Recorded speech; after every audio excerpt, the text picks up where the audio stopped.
accommodating religion in the workplace actually boosts morale and boosts the bottom line. Joining us right now, legal expert who handles workplace and employment issues, Doug Ulloth. Doug, good morning. How are you? I'm well. How are you? I'm doing very well, thank you, and thanks very much for being with us. Well, here in the first state, gay marriage is now going to be allowed as of, I believe, July 1st of this year.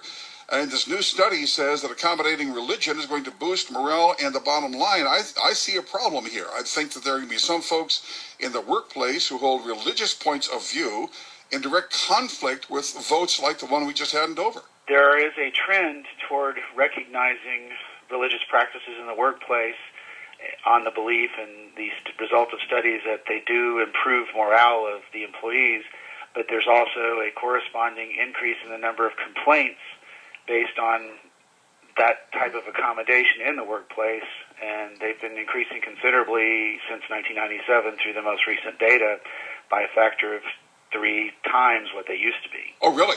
That's a substantial increase. And this is based, do people go around proselytizing in the workplace, or do they simply have a cross or a menorah or some other religious icon in their workspace? It can range from that type of practice to circumstances where specific religious groups may require time off because of the inability to work during their Sabbath.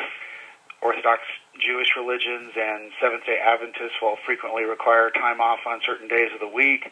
There can also be required times where certain religious groups may be obligated to perform prayers during the course of the day. And so the accommodation that companies may try to make can build up resentment among non-members of that group who see someone getting what they may perceive as special treatment. So companies have to walk a fairly delicate line between balancing what they believe is useful to retain employees that they want to keep versus alienating employees that they also want to keep. Well, Doug, that kind of accommodation happens with other circumstances all the time. I'm a non-smoker, and I look at smokers in the workplace and think, my God, they waste a lot of time during the workday. I mean, when you have somebody taking a smoke break half a dozen times during the workday for 10 minutes each, that's an hour's worth of work that's not getting done.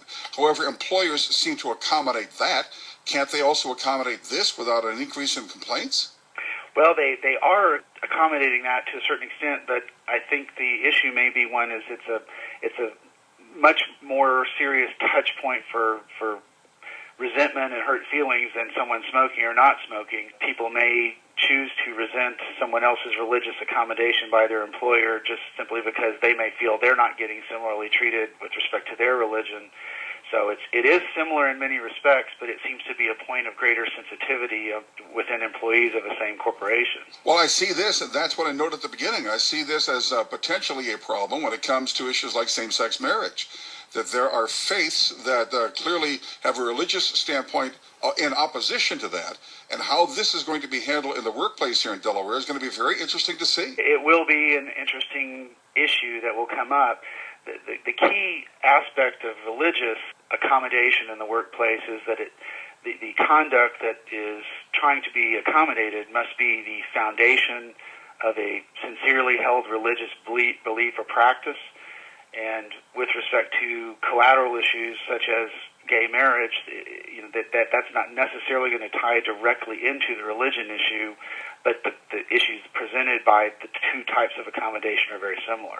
Doug Ulloth, legal expert who handles workplace and employment issues. Doug, listen, thanks for the expertise and thanks for your time. Thank you for having me.